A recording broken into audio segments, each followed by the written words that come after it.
BHU इंतजार कर रहा है या कहें बनारस इंतजार कर रहा है कि नरेंद्र मोदी आए यहाँ पर, और उसके बाद दरअसल इस शहर का तापमान राजनीतिक तौर पर है क्या ये पता चल सके। लेकिन छिटपुट तापमान कैसे कैसे एक लंका गेट पर है। अमिताभ के पास चलते हैं। अमिताभ, जरा दिखाइए और बताइए। देखिए प्रसून, तापमान बिल्कुल बढ़ा हुआ है, खासकर नरेंद्र मोदी के इंतजार में। और दिन भर जिस तापमान में बीजेपी नेता बैठे हैं यहाँ पर, शायद बैठने की इतनी आदत भी नहीं होगी। काफ़ी चिलचिलाती गर्मी में पार्टी के तमाम आला नेता यहाँ धूप में बैठे रहे लंका चौक पर। लेकिन अभी भी खत्म होने के बाद धरना, अभी भी यहाँ पर जो माहौल है उससे तो यही लगता है कि मूड किस तरफ जा रहा है। हमारे साथ इस वक्त आप देख सकते हो चाय वाले की पहचान, जो नरेंद्र मोदी की जो छवि बेचने की बीजेपी ने कोशिश की है नरेंद्र मोदी को लेकर, वो आप एक छवि यहाँ पर देख सकते हो। ये साहब प्रसून जी बिहार के समस्तीपुर से आए हुए हैं और यहाँ पर मौजूद हैं। आप बताइए यहाँ पर क्यों आए हैं आप? हमने पूरा भारत में नरेंद्र मोदी जी के लिए जाते हैं, यहाँ बनारस से वो खड़ा हो रहे हैं। हमारा इच्छा हो कि इस बार नरेंद्र मोदी जी बहुत अच्छे से जीते, और दूसरा बात वो राष्ट्रीय भाषा संस्कृत कर दे। अगर संस्कृत होता है भारत में तो एक दूसरे को दुश्मन नहीं होगा, भारत में एकता बढ़ेगा। अच्छा, संस्कृत छोड़िए, आप बीजेपी से जुड़े हुए हैं? जी सर, हम भारतीय जनता पार्टी ऑटो चालक संघ दरभंगा के जिला उपाध्यक्ष हुए जी। तो आप यहाँ चाय का केतली रखे हो, चाय भी बेचते हैं? ये नज़ारा बहुत नजर आएगा। अभी थोड़ा सा वक्त है आने में नरेंद्र मोदी को, और ये नज़ारा बढ़ते चला जाएगा। हमेशा लग रहा है बनारस का यही मिजाज है, और इस मिजाज में अब हर कोई ढल रहा है। लेकिन पहले अब चलते हैं बनारस में बीजेपी हेडक्वार्टर है जो, वहाँ पर श्वेता मौजूद है। श्वेता, किस रूप में देख पा रहे हैं, किस तरह की हरकत है? बाहर से नेता तो आए हैं, लेकिन जमावड़ा किस रूप में है? बनारस का मिजाज है या लगता है जी नहीं कुछ और है? जी हाँ, है प्रसून, क्योंकि जिस तरीके से यहाँ पर लोग मौजूद हैं, 6 बजे सुबह से सब आ गए थे। जब से मीडिया यहाँ पर आई है उससे पहले से यहाँ पर लोग दिख रहे हैं और सब तब से इंतजार कर रहे हैं। कुछ लोग कह रहे हैं कि 1 कप चाय पी है सुबह से, लेकिन नरेंद्र मोदी को एक नज़र देखना चाहते हैं। प्रचार सामग्री यहाँ पर दी जा रही है जो आगे वितरित करने के लिए, उसमें नरेंद्र मोदी के लिए कॉमिक जो बाल नरेंद्र करके हम देखते हैं, ये चीज़ें बांटी जा रही हैं। इसके अलावा एक पर्चा जो दिया जा रहा है उसमें सर्वधर्म संभाव की अभिव्यक्ति आप देख सकते हैं प्रसून, जिसमें हर धर्म का प्रतिनिधित्व यहाँ पर किया गया है। और सारे लोग जो यहाँ पर, आप कितने बजे से इंतजार कर रही हैं? मैं तो जो है सुबह 10 बजे से ही आई हूँ। बीएचयू गई थी, मैं वैसे कांग्रेस की कार्यकर्ता थी।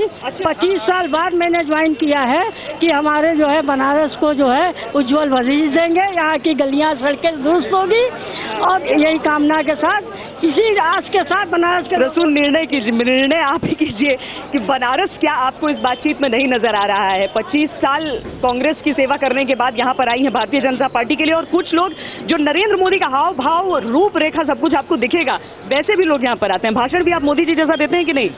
मैं सोजत सिटी से आया हूँ, राजस्थान पाली जिले से हूँ, जहाँ से 2 दिलों का मिलन होता है, जहाँ से मेहंदी रचती है, जहाँ मेहंदी नहीं होती है तो उनकी शादी भी नहीं होती है।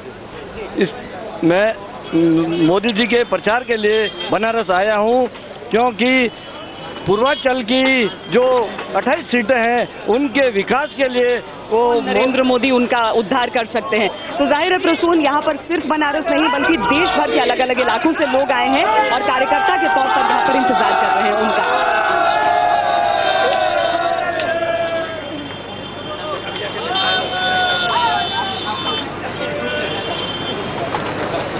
Model of development India Modi.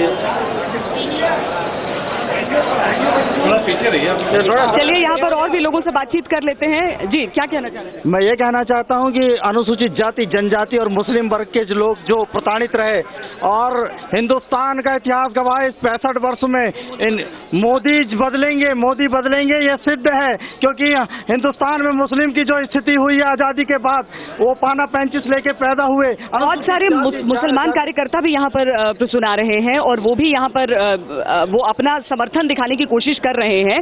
और यहाँ पर बहुत सारे लोग तब से मौजूद हैं। कहा भी गया कि आप बाहर जाइए, आप सड़कों पर जाइए, लेकिन यहाँ पर इंतजार करना बेहतर समझा। यहाँ पे इंतजार करना पड़ता है। हम नरेंद्र मोदी को जो है हृदय से चाहते हैं, और गंगा की सफाई के लिए सबसे बड़ा मुद्दा उस चीज़ को यहाँ देखने को मिल रहा है। हमारे जिस तरह से गंगा में नदी बहती है, उस तरह से आज काशी वासी बह रहे हैं। काशी को सबसे बड़ी उम्मीद क्या है मोदी?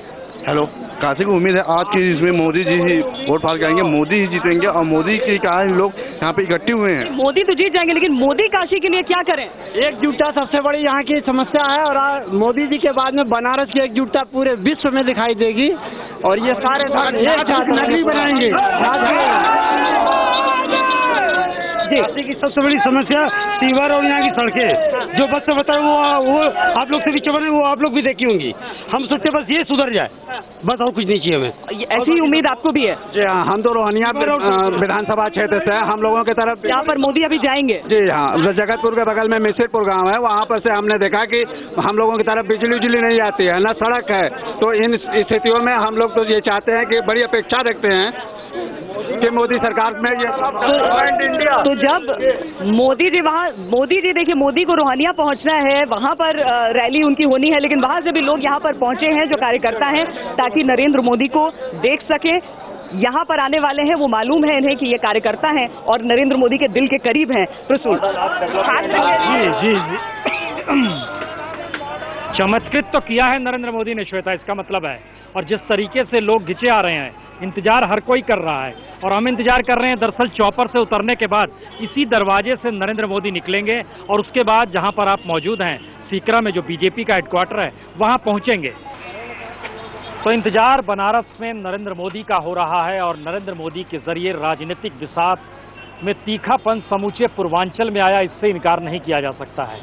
और जिस तरीके से नरेंद्र मोदी ने पूर्वांचल के में आखिरी 2 चरण में 33 सीटों को लेकर प्रचार में मुद्दा जाति को भी बना दिया, उसने एक नए समीकरण समूचे पूर्वांचल में तो खड़े कर दिए। लेकिन सवाल बनारस का है। सवाल बनारस का इसलिए महत्वपूर्ण है क्योंकि एक तरफ बड़ोदरा, दूसरी तरफ बनारस, और बनारस में जिस तरीके से नरेंद्र मोदी का आगमन होता है, बनारस हिंदू यूनिवर्सिटी कोई आज की यूनिवर्सिटी नहीं है और पहचान बनारस की शुरुआत में चाहे वो तुलसीदास के दौर से जुड़ी हुई हो, लेकिन बीएचयू की एक पहचान है। हेलीकॉप्टर यहीं उतरता है, इसके बाद यहीं से रवानगी होती है और इस पूरे शहर में बीजेपी के जो चुनाव प्रचार है, उस चुनाव प्रचार को देखकर आप सड़क पर चलते हुए महसूस नहीं कर सकते हैं कि दरअसल कहीं पर बीजेपी का झंडा लहरा रहा है या टोपी कितनी है। ये महत्वपूर्ण नहीं है, क्योंकि बनारस का शहरी मिजाज एक दूसरे तरह का बड़े सरलता के साथ चलता है। और इन सब के बीच ये भी बड़ी महत्वपूर्ण चीज़ है कि बनारस में अब शाम जैसे जैसे ढलती चली जाएगी, लोगों का जमावड़ा सड़क पे निकलते चला जाएगा। और शायद यही वजह है कि नरेंद्र मोदी यहाँ से 5 बजे के तकरीबन निकलेंगे और माना जा रहा है कि 20 से 25 मिनट वक्त लगेगा। जहाँ वो हमारी संवाददाता श्वेता खड़ी हुई हैं, सीकरा जो कि बीजेपी का हेडक्वार्टर है, वहाँ पहुँचने में। और दरअसल इस पूरे बनारस में क्या ज़रूरत है, क्या इंफ्रास्ट्रक्चर की ज़रूरत है, क्या वाकई जिस गंगा का जिक्र हुआ अब उसे साफ करने की ज़रूरत है, जिस बुनकर का जिक्र किया नरेंद्र मोदी ने उसकी ज़रूरत है, या बनारस पहली बार सोच रहा है कि वो एक प्रधानमंत्री को चुनने जा रहा है, या वो सोचने जा रहा है जी नहीं, इस बार कुछ व्यवस्था परिवर्तन की बात भी हो रही है, वो सोच क्या रहा है।